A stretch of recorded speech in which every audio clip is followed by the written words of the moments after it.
Public life में एक चीज मैंने सीखी है, अगर आप कोई बात कहें और दोनों साइड उससे थोड़ा थोड़ा परेशान हो तो इसका मतलब है कि सवाल नाजुक है और आपने सटीक बात कही है।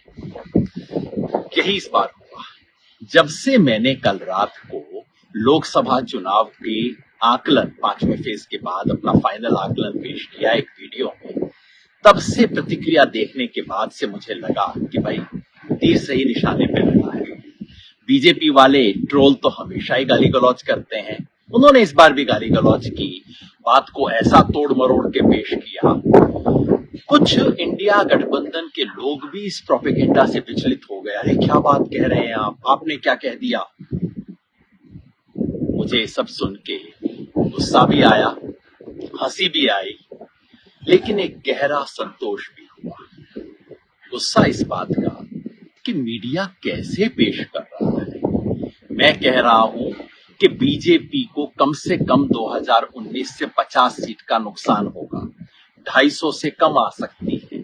बीजेपी को मेजॉरिटी मिलने का सवाल नहीं होता है और ये संभव है कि एनडीए को भी मेजॉरिटी ना आए। और मीडिया क्या रिपोर्ट कर रहा है, योगेंद्र यादव ने बीजेपी की जीत की भविष्यवाणी की। अरे मीडिया चलाते हो कि चुटकुले की दुकान चलाते हो।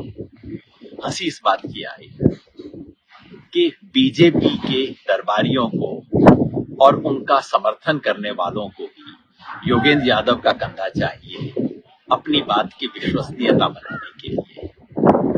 शुक्रिया कहने का मन किया, लेकिन एक गहरा संतोष इस बात का हुआ कि आखिर ये बहस उस बिंदु पे आ गई जहां पिछले 1.5 महीने से मैं इसे लाना चाहता था। 1.5 महीने से मैं कह रहा हूं कि भाई ये 400 पार की बात टोटल फिजूल है, बकवास है, 420 है, झूठा प्रोपेगेंडा है, इस पे बात करने की जरूरत नहीं है। इतने महीनों तक बात करने के बाद अब मीडिया ने इस पे पूर्ण विराम लगा दिया है। मैं ये भी कह रहा हूं कि 303 के ऊपर जाने की बात नामुमकिन है। लगता है 303 के ऊपर की बात करने वालों ने भी अब वो बात छोड़ दी है।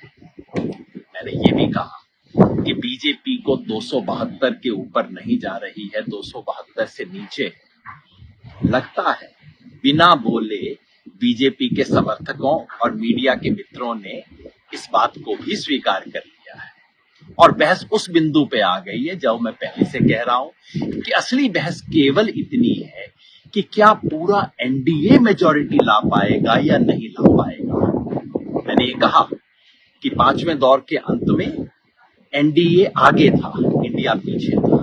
मैंने ये भी कहा कि ये संभव है अगर ये स्थिति और चलती रही, जो खबर हरियाणा से, दिल्ली से, पूर्वी उत्तर प्रदेश और पश्चिमी बिहार से मिल रही है, अगर वो चलती रही तो ये भी संभव है कि इंडिया ऊपर हो जाए और एनडीए नीचे हो जाए।